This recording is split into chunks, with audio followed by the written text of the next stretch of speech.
Karimnagar MLA camp కార్యాలయం నుండి రజతోత్సవ సభకు భారీ ర్యాలీగా బయలుదేరిన మాజీ మంత్రి ఎమ్మెల్యే గంగుల కమలాకర్ ఈ సందర్భంగా ఆయన మాట్లాడుతూ పండగ వాతావరణంలాగా సభకు తరలి వెళ్తున్నామని, ప్రజలు స్వచ్ఛందంగా వస్తున్నారని, తెలంగాణ ఇంటి పార్టీ బీఆర్ఎస్ పార్టీ అని, కరీంనగర్ నియోజకవర్గం నుండి సుమారు 300 బస్సులలో ప్రజలు జాతరలాగా సభకు తరలి వస్తున్నారని అన్నారు.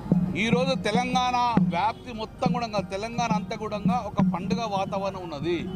పొద్దున్న లేచి ఏదైతే 15 ఆగస్టు చేసుకుంటామో, జూన్ 2 చేసుకుంటామో, అలాగే ఈరోజు మేమందరం కూడా తెలంగాణ యొక్క రాష్ట్ర సమితి టీఆర్ఎస్ పార్టీ ఆవిర్భావ దినోత్సవాన్ని ఒక పండుగ వాతావరణం జరుపుకుంటున్నాము. ఇప్పుడే అన్ని జెండాలు ఎగిరేసుకున్నాము. అన్ని ప్రాంతాలలో టీఆర్ఎస్ పార్టీ జెండా ఎగిరేసుకోవడం జరిగింది. మేమందరం మళ్ళీ వెహికల్ అరేంజ్ చేసుకున్నాము. ఈరోజు 20 సంవత్సరాలు జరుపుకుంటున్న సిల్వర్ జూబ్లీ ఫంక్షన్ జరుపుకుంటున్న మా టీఆర్ఎస్ పార్టీ అధినేత కేసీఆర్ను చూడాలని చెప్పి లక్షలాది మంది ఈరోజు కరీంనగర్ నుంచి కదులుతున్నారు.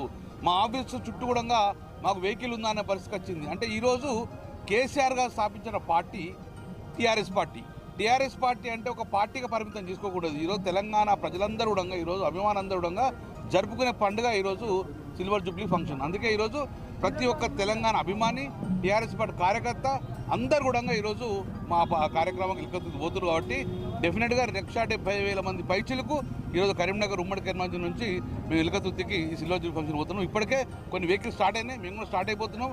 ఎందుకంటే ఎంత తొందర పోతే అంత తొందర పార్కింగ్ ముందుకు పోతాం. కాబట్టి అందుకే తొందరగా